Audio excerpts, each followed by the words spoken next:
اعوذ بالله من الشیطان الرجیم. بسم الله الرحمن الرحیم. درنځه کوونکو، هیله ده چې تیر درس مو زده شوی او خوښ شوی وي. بیا هم تاسو ته د یو نوي درس سره زده شوم. هیله ده چې ستاسو د زده کړې او خوښې وړ وګرځي. په تیره درسي ویډیو کې مو د متساوي ساکن مثلث د قاضیو څخه لومړی قاضیه تاسو ته په داسې شکل وویله چې که په یو مثلث کې دوه زولې سره مساوي وي، نو د هغوی اړوند دوه زاویې به هم په خپل منځ کې سره مساوي وي. نننۍ قضیه د هغې برعکس قضیه ده، یعنی که په یو مثلث کې دوه زاویې سره مساوي شي، نو د هغوی اړوند زولې به هم په خپل منځ کې سره مساوي وي. د دې خبرې د وضاحت لپاره د ABC مثلث په پام کې نیسو او ثبوت دغسې مخکې وړو.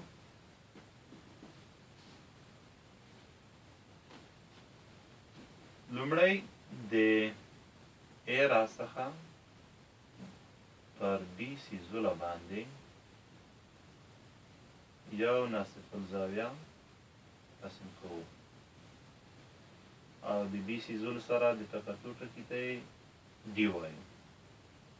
دلته چې دوه زاویې رامنځته کېږي د یو او دوه عددونو سره یې ښیو، همدغه شان دا هم د یو او دوه سره ښیو. موږ په قضیه کې د دې یادونه کړې وه چې که دوه زاویې سره مساوي وي، نو دا زموږ فرضیه ده. نو د فرضیې پر اساس دغسې لیکلی شو چې د C زاویه مثال مساوي ده د B زاویې سره. دلته چې د ناصف الزاویه خط پر اساس دوه مثلثونه رامنځته شول، یو د ACD مثلث او بل د ABD مثلث.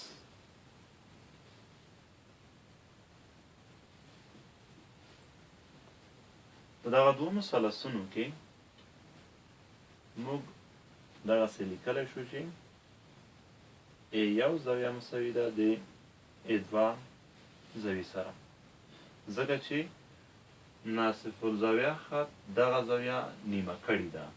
تاسو پوهیږئ چې ناصف الزاویه هغه خط ته وایي چې یوه زاویه په منځ نیمه کړي، نو دلته یې د A زاویه په منځ نیمه کړې ده، نو ځکه دا یو او دوه زاویې په خپل منځ کې سره مساوي دي. د بلې خوا نه که دغه زاویې وکتل شي، یعنې D1 او D2 دواړه قایمې یعنې 90 درجې زاویې دي، نو دا هم سره مساوي دي. لیکلی شو چې D1 زاویه مساوي ده د D2 زاویې سره. دریم دا چې C زاویه مساوي ده د B زاویې سره، هغه هم د فرضیې پر اساس. هر کله چې په دوو مثلثونو کې درې واړه زاویې مساوي کېږي، نو ویلی شو چې دغه مثلثونه په خپل منځ کې انطباق منونکي دي، یعنې د ACD مثلث انطباق منونکی دی د ABD مثلث سره. هر کله چې دوه مثلثونه انطباق منونکي کېږي، نو د دوی زولې هم په خپل منځ کې سره مساوي دي. نو لیکلی شو چې د AD زوله مساوي ده د AD زولې سره. همدغه شان لیکلی شو چې CD زوله مساوي ده د DB زولې سره او AC زوله مساوي ده د AB زولې سره. نو د دغو مساواتو څخه هغه د قضیې پایله چې موږ غوښتله هغه هم لاسته راغله.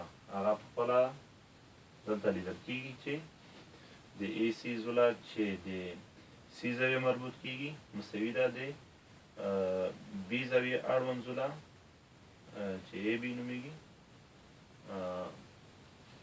یعنې په خپل منځ کې مساوي شولې دواړه. ښه، هیله ده چې د قضیې په ثبوت او وروستۍ نتیجه باندې پوه شوی. راځم د دې قضیې اړوند یو ساده مثال ته. که موږ دغسې یو مثلث ولرو، دې ته نومونه ورکړو ایچ آی جې. په دغه مثلث کې دغه زاویه 15 درجې وي، همدغه شان دغه زاویه هم 15 درجې وي. د ایچ او جې زوله یې 7 سانتي متره وي، نو دغه زوله به 2 سانتي متره وي. موږ وویل هر کله چې زاویې مساوي وي، یعنې دلته چې د جې زاویه مساوي ده د آی زاویې سره، یعنې دواړه چې 15 دي، نو د دوی اړوند زاویې به په بخښنې سره زولې به هم سره مساوي، یعنې ایچ جې زوله به مساوي وي د ایچ آی زولې سره. نو ویلی شو چې د ایچ آی زوله به هم خپله 7 سانتي متره اوږدوالی ولري. ښه ګران زده کوونکو، درس دی همدلته بس وي. هیله ده چې په دې پوه شوی. بیا چې د یو بل درس سره ځرېږم، د الله په امان.